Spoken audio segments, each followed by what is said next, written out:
Coming up on FYI, are there enough role models for people with disabilities? The first ever Barbie doll with Down syndrome. How did you feel when you saw it for the first time? So I was excited, then I was emotional. I was honoured to have this doll in my hands. And we find out how pupils in Scotland are unlocking new ways of helping each other. The school started kindness lockers because they thought people would need stuff because of the cost of living crisis.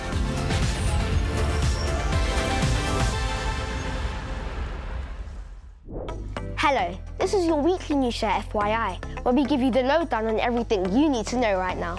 So first, we're going to start off with an update about something that we've all been hearing a lot about recently, underage vaping. Now, you may remember that we made a documentary called FYI Investigates Kids Who Vape, which was all about the increasing number of young people trying e-cigarettes, even though it's illegal to sell them to anybody our age. How do you get hold of them? Because obviously you're not 18. How do you get hold of the vape products? So there are some shops that do sell to under 18s, and I get them off quite a lot of my friends. Like my friends, they'll be doing it in school in the toilets and stuff like that, and they can't go a day without doing it. Would you say that you're addicted? Do you do it a lot? Yeah, I definitely say I'm addicted. Like I go through like 2 or 3 a week. Like every 2 or 3 days I have to like buy another one and everything. So I do spend quite a lot of money on it as well. Well, the government has just announced new measures to crack down on underage vaping, including more education about vapes in our schools. But will it make a difference? Well, Hazel Cheeseman from an organisation called Action on Smoking and Health joins us now to find out more. Hi, Hazel. Hi. So thank you for joining us. So what are these things that the government is trying to do? So what the government has said is that they want to close some loopholes, which we've been asking them to do for some time, particularly around the fact that companies can give free vapes away to people under 18 just as a marketing tool, which was completely unacceptable when you're not allowed to sell them to people under the age of 18. And they've also talked about doing more in schools, and they are considering going further and looking at things like the promotion of products and fines on shops that sell to people under 18. Yeah, I mean, my school sent out an email to the parents about, the rising issue and how it's affecting, the school as a whole. And it was a recommendation to watch the documentary about vaping to understand more about it, which I thought was really interesting, actually.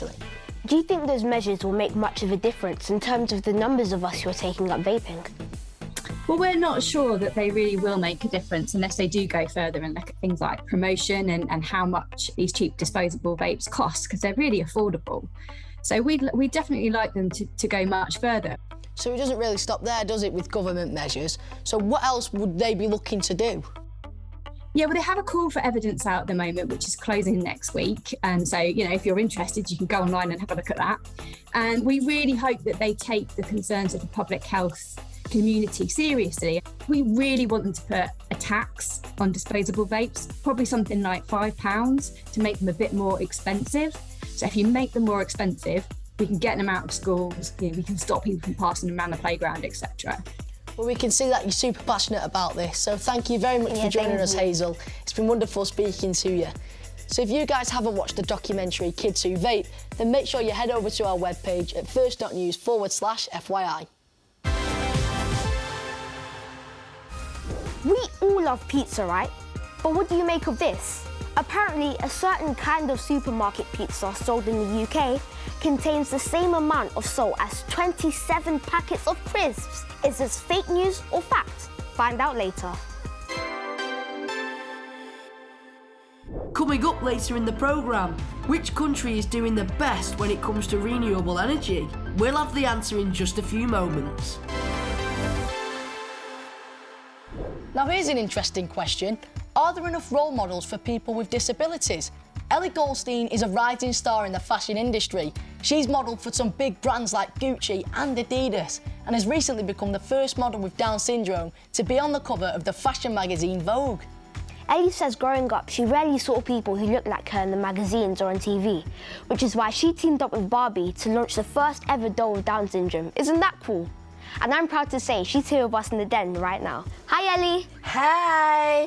So, Ellie, the first ever Barbie doll with Down syndrome, how did you feel when you saw it for the first time? So I was excited, then I was emotional. I was honoured to have this doll in my hands. Of course, and you've done so many amazing things, haven't you? Is this right up there? Yeah. Of course. Barbie. Of course.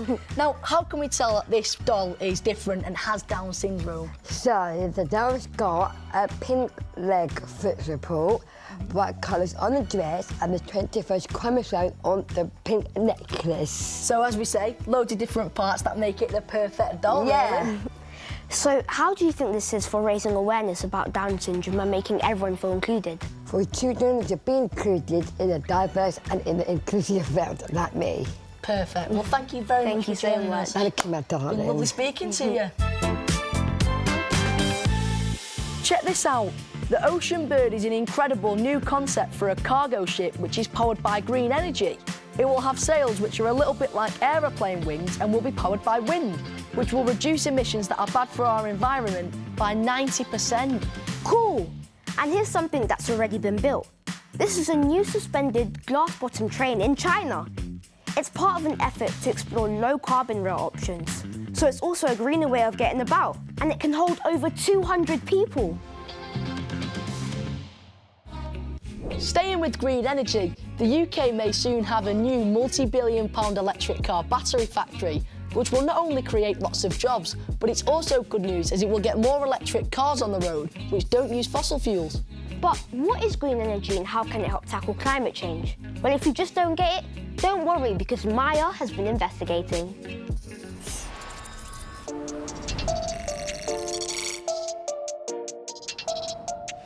Have you ever thought about how much energy we use? Whether it's watching cat videos on our phones, buying a burger from a takeaway, or going somewhere in the car. Pretty much everything we do involves energy. But where does it all come from? Well, I've been checking this out. For most of human history, our energy use has been pretty low. But over the last 100 years or so, it's skyrocketed, quite literally. At the moment, most of the energy we use comes from things like gas, oil, and coal. They're often called fossil fuels because they come from the remains of prehistoric plants and animals. These remains contain carbon, which when we bring it up from underground, can be burnt to make energy and fuel. Imagine that, we're using dead dinosaurs to move all our stuff around and generate electricity. Crazy. But burning fossil fuels also sends harmful gases into the atmosphere, causing our climate to change. Luckily though, there's another type of energy called green energy or renewable energy. It creates electricity using wind turbines and solar panels, which use the heat of the sun. Plus, there's also hydropower, created by the flow of water in rivers and oceans. The good thing is, these forms of energy aren't as harmful for the environment. But that doesn't mean there aren't some challenges. For example, what happens when the wind isn't blowing? And what if there's no sunshine, like at night time? Well, let's talk to an expert, one of the UK's green energy pioneers, Dale Vince. Hi Dale, so can you solve some of these problems for us? Are wind turbines any good when the wind isn't blowing? Well, it's a good question and a funny one because obviously windmills, as I prefer to call them, don't go around when there's no wind, but it's not such a big problem. That doesn't happen very often. And when it does, we have big cables connecting the countries of Europe and we can take electricity from somewhere where it is windy and give it back when we have the wind and they don't. And what about all the steel in wind turbines? Doesn't that have to be made with fossil fuels? Another good question. Wind turbines are made from steel and concrete. Most things are today, but that's not the problem that it might appear to be, because if you look at the carbon cost of all of those materials, when you put up one windmill, within 6 months, you've got that back through carbon savings. And for the next 30 years, you make a net saving of carbon. And steel is beginning to be made without fossil fuels as well. But what about solar panels when there's no sunlight? Of course, solar panels don't work when there's no sun at night time. But that's not such a big problem. People on their homes today are putting in batteries and solar panels so that when they make energy during the day that they don't need, they can keep it and use it at night. So which country is doing the best with renewable energy? Well, I've been looking into this, and let's see if you can guess from these four which one it is. Is it the UK, the USA, Norway, or India? Well, the answer is Norway. Nearly all of its electricity comes from hydropower, created by water flowing down steep valleys from its high mountains. And guess what? They're exporting some of their hydropower to the UK, using giant wires across the North Sea. So Dale, could we be doing more in the UK to make sure that we don't use fossil fuels? Absolutely. There's two things we could do here. One is to use less energy. We can probably save 20 to 25% at home by turning things off, turning things down like thermostats. And meanwhile, we've got 50% green electricity on the grid. We could get to 100% in about 10 years. We have enough wind and sun to power the whole country nearly 20 times over.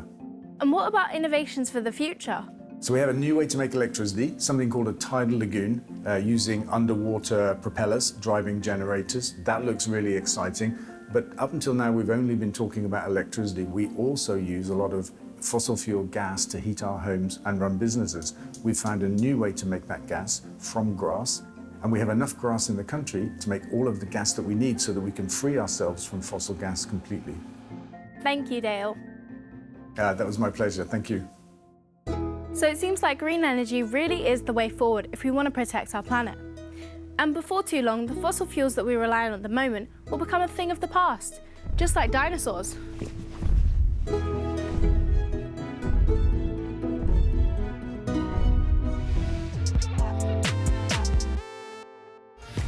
Now, how did you get on with this week's fake news or fact? People have been suggesting that one supermarket pizza could have the same amount of salt as 27 bags of crisps. Well, it's a fact.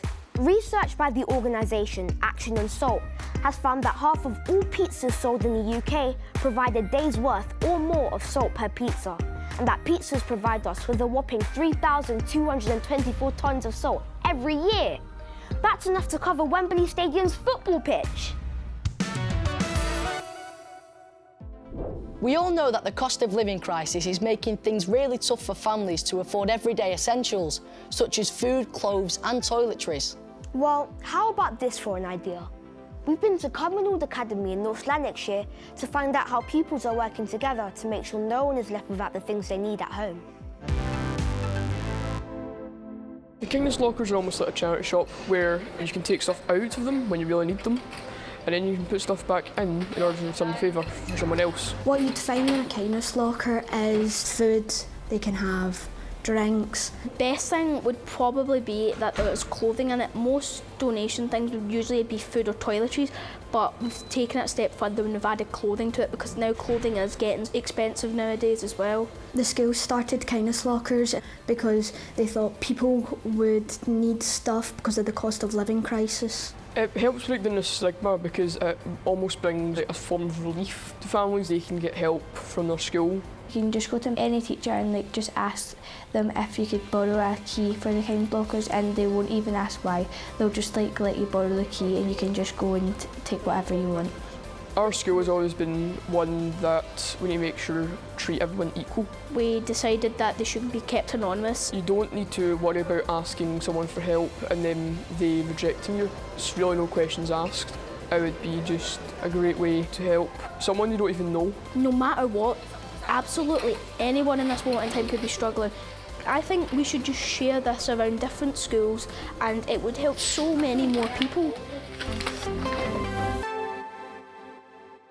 If you have a story and want to report for FYI, why not set up an FYI news club at your school?